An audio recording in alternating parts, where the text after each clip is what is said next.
Dati na pong pinagbabangga sina Alden Richards at Daniel Padilla. Ito naman kasi si Daniel, maraming pwedeng balikan sa kanya, no? Oo. Tactless kasi. Let's go!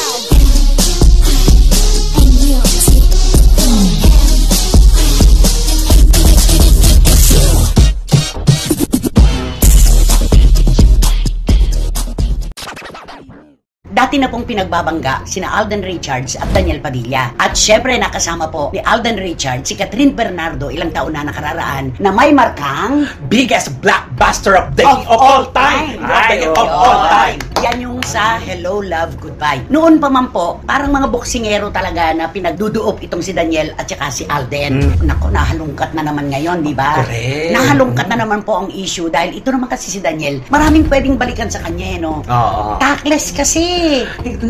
Lumalabas na talaga itong naturalesa niya na to. Hindi niya na may kukublito. Talagang lalabas at kahit anong tago mo dito. Kung yan ka na eh. Di ba sinasabi nyo nga, kayong dalawa, ako ay inyong ini-educate na sa social media kahit matagal nang naganap, mahahalo kayo, maibabalik sa ngayon. Opo, sobra. Okay. At eto nga yung magkakaibigan silang magkakasama no? Na ganun, kinukumusta. Oy, ako, paborito ko yung Barcelona. Ay, si ganito ka doon. Tapos si Catherine, si ganito. Ay, gusto ko naman yung sa ganito, yung magbangit ka pa. Na House of Us. Ganon. Lahat ng pelikula nilang mga karakter ni Catherine ang mga binabanggit ng mga pangalan. Tapos merong nagbanggit na yung si Joy. Ayun. Anong sabi niya? Hindi ko kilala si Joy. Hindi ko kilala si Joy Hindi ko kilala si Joy. Ganon. Alam naman po natin, napaka-giveaway po nung sinabi ni Daniel na ang karakter po ni Joy ay ginampanan ni Catherine Bernardo sa Hello, Love, Goodbye. Yon. At eto, uulitin po natin yung kwento. Ang mga sources po namin ay mula mismo doon sa pelikula nung ginagawa sa Hong Kong. Nung dumating po si Daniel Padilla sa set ng Hello, Love, Goodbye sa HLG, bumati siya sa lahat. Nagkiss sa direktor at sa iba pa. Nilampasan niya si Alden Richards. Diba? Nilampasan niya. At eto naman po ang komento ng ating mga kababayan. Sobrang bait nitong si Alden Richards. Edukado talaga. Marunong talaga siyang rumispeto ng kanyang kapwa kahit siya na ang minamaliit at sinisipa-sipa kumbaga imahe niya okay pa rin sa kanya. Oo, alam mo yun, dumalaw sa set, tapos hindi ka babatiin, pero wala tayong narinig kay Alden noon. Wala. Sa ibang tao pa nang galing na hindi siya pinansin. Nilampasan. Sipin mo yun. Doon sa salitang napaka-edukado ni Alden, totoo po yun. Nag-aral po kasi si Alden Richards. Si Daniel hindi nabigyan ng pagkakataong makapag-aral. Kaya kulang sa edukasyon. Kaya yung salitang edukado kasi si Alden, 100% right po yun. At ano pa? May kayabangan. Ay, nako, lalo na si Daniel, hindi talagang, alam mo, iba-ibang siya yung, yung mga, nilang dalawa ni Alden at ni Daniel, napakalayo talaga. Napakalayo talaga sila. Opinion mo yan? Pareho naman sila, masabi natin na gwapo. Okay. Pareho silang gwapo. Pareho din silang matangkad. Matangkad din si Alden. Oo, matangkad din si Pero parehong sikat. Pareho silang sikat. Moreno at mistiso. Mistiso yung isa, di ba? Pero mayroon silang kaibang ano yung katangian ni Daniel na wala naman si Alden at si Alden wala si Daniel? Katulad yung mga sa ugali nila. Katulad yan, nakikita naman natin. Pareho natin nakakasama. Si Alden, pagka may sinusulat ka na maganda sa kanya, talagang hindi naman nila naobliga. Hindi naman naobliga na magpasalamat siya, pero hindi siya nakakalimot na talaga magpasalamat. Ito po ay sa punto de vista ng isang manunulat na tulad namin. Yun. At totoo po na si Alden Richards ay hindi nakalilimot. Kung marunong po siyang tumanggap ng pagkakamali, check yun. Marunong siyang magpasalamat, super check yun. Tumatanggap siya ng mga, ika nga natin ay kritiko. Diba? Yung pagpansin sa kanya, okay sa kanya yun. Walang problema. Tanggap niya yun. Mapagkumbaba. Yun ang pinaka. At saka pagpapahalaga sa kanyang mga fans. Totoo. Di ba yung Alden Knight? Di ba bukang bibig na hanggang abroad? Kahit anong ginagawa ni Alden, kapag nagpa-picture, may nagpapa-picture, tumatayo, nakikipunta doon at nakikisalumuha sa gusto magpa-picture. Pero yung kay, Daniel? Kita mo ba yun? Yung hinahawakan sa ulo? At eto, nabanggit ko na itong one time sa CFM, uulitin ko po para mas maging malinaw po sa inyo yung larawan kung ano ang nasaksihan ng aking source kay Daniel Padilla. May nagpapabate. Di ba uso naman sa mga artista, pwedeng pakibati po itong kaibigan namin, magse-celebrate siya sa ganito at ganyan. Si Catherine, nilapitan. Okay si Catherine. Si Daniel, nagkamot ng ulo at nagdabog. Para bang sinasabi niya, ano ba naman yan? Pati ba may pagbati kami pa? Ganon. Sabihin na po natin na si Daniel ay pagod na pagod nung panahon na yon. Sabihin na natin nating meron siyang gagawin. Pero itinaon yun ng aming source sa isang oras na wala na siyang gagawin, nag-back up na. Kumbaga, magpapahinga ka, okay, ano ba ilang segundo ng happy birthday? Ganito, happy birthday Mr. Kwan at ganito, o Miss Kwan at ganito. Ilang segundo ba, ilang minuto ba ang ilalaan mo para sa isang pagbati na magmumula sa isang hinahangaang aktor? Diba? Yun, kitang-kita ng aking source kung paanong nagkamot ng ulo, nagdadabog at nakasimangot. Anong sabi ni Catherine? Let's do this na short lang naman. Correct. Si Alden, pag nilapitan mo, sabi nga ng mga kaibigan natin sa Amerika na nagte-text sa atin, di ba? Kumakain pa raw po si Alden sa isang Korean restaurant nang lapitan ng ating mga kababayan. Tumayo siya. Di ba ibang artista na iinis pag kumakain sila, nilalapitan? Si Alden tumayo, lumapit sa mga nagpaparetrato sa kanya, umakbay pa at tinanong, taga saan po kayo sa atin sa Pilipinas? Di ba?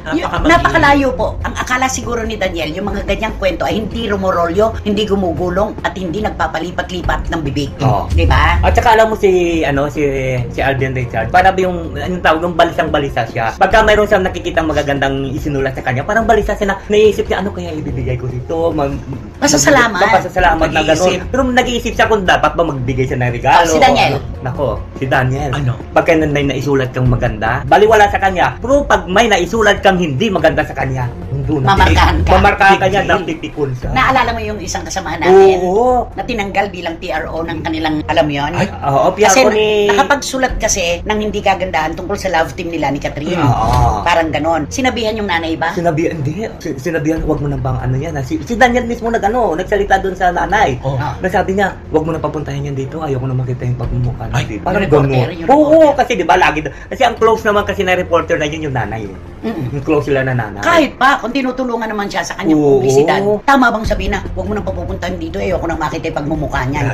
Parang Napakatindi naman, di ba? Hindi maganda. At yun, akala niya siguro hindi nagpapalipat-lipat ng bibig. Buhay na buhay ang mga saksi kung paano kahit ikaw ay nagsushow sa mga probinsya, sabayan ka lang ng audience. Anong sasabihin mo? Kayo na! Ginaganon mo yung microphone mo. Kayo na! Di ba?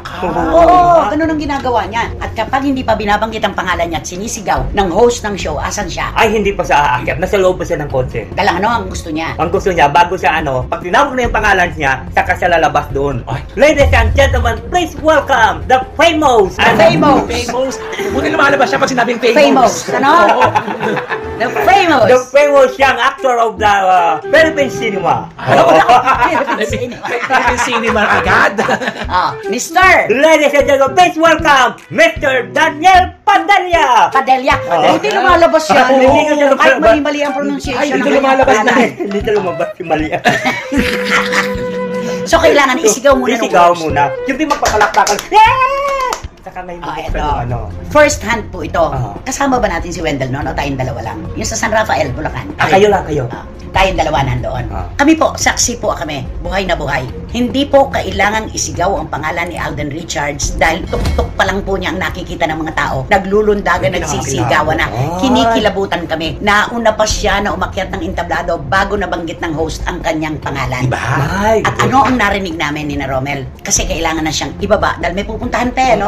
Meron pa siyang commitment after nung show kina Tita Flory Estrada. Anong sabi niya? Kuya, okay lang po. Magstay ako ng konti. Kasi baka po yung pagpunta ko rito, hindi na maulit pa. Minsan-minsan lang naman po ako nandito. Hayaan na po natin makapagpa-picture taking sila sa akin. Diba? Alam niyo po, mula nung gabing yon, tinatak namin sa aming mga sarili, iba tong batang ito. Hindi pinagbago ng kasikatan. Nakakilabot. Hindi pinagbago ng panahon talaga. Kaya kami po talaga, tataya kami, buhay na buhay kami ni Romel, maging si Wendell, para kay Alden Richards. Kaya po pag nakakarinig kami tungkol sa ugali ni Allen, hindi yan ang ugali ni Alden. Kinukwento natin, itinatama natin. Ngayon, pag kami nagsasabi po sa amin, si Daniel Padilla nung nagpunta sa amin, ang yabang-yabang, ayaw pang magpa-picture. Tapos, pag ganito, hindi na lang po kami kumikibo. Kasi i-depensa namin. Hindi naman namin nakikita kung siya ay mabuti ba sa fans.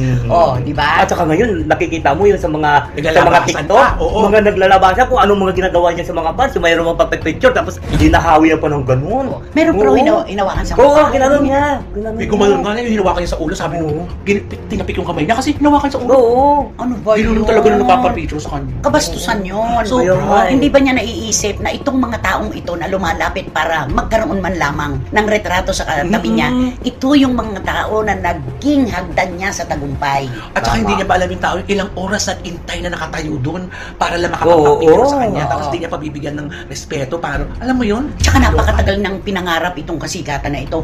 Nung ibigay sa kanya, ba't hindi niya maibalik yung ganti sa mga tagahanga na sumuporta? Alam mo noon, si Catherine, gusto ko na rin sabihin sana kay Catherine yun na baka medyo pwedeng rendahan, baka naman pwedeng sabihan. Pero alam ko, kung noon ko sinabi kay Catherine yung kwento tungkol doon sa pagbati, mapapakinggan niya ako, pero ipagtatanggol niya sa puso niya si Daniel. At maiintindihan natin. Oo, at maiintindihan namin yun. Ikakatwiran lang niya sa akin, nanay, siguro po, sobrang pagod, kapapaka po kasi.